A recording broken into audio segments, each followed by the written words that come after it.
السلام علیکم۔ حضرت بلال حبشی رضی اللہ تعالی عنہ کا واقعہ۔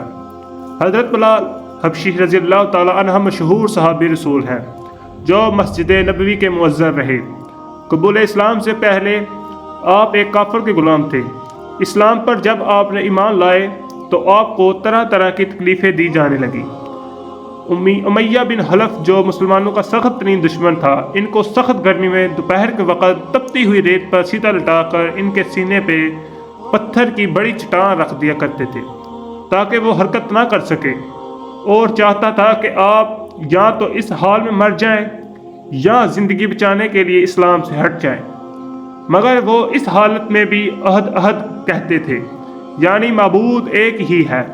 رات کو زنجیروں میں باندھ کر کوڑے لگائے جاتے اور اگلے دن ان زخموں کو گرم زمین پر ڈال کر اور زیادہ زخمی کیا جاتا تاکہ بے قرار ہو کر اسلام سے پھر جائیں۔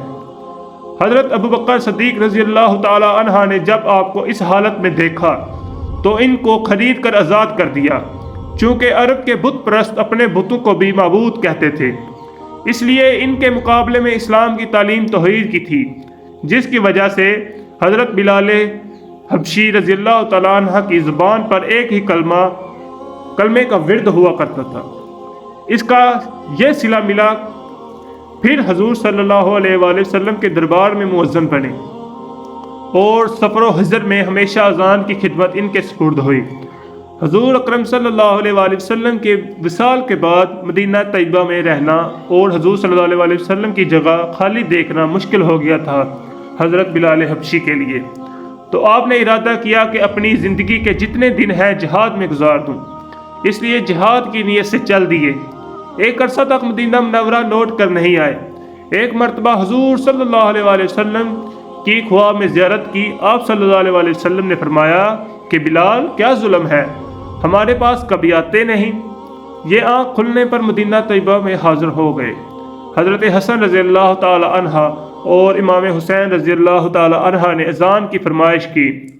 لاڈلوں کی فرمائش ایسی نہیں تھی کہ انکار کی گنجائش ہوتی۔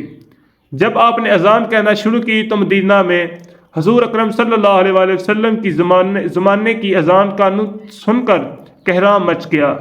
عورتیں تک روتی ہوئی گھروں سے نکل پڑی۔ چند روز قیام کرنے کے بعد واپس ہوئے اور 60 ہجری کے قریب دمشق میں آپ کا وصال ہوا۔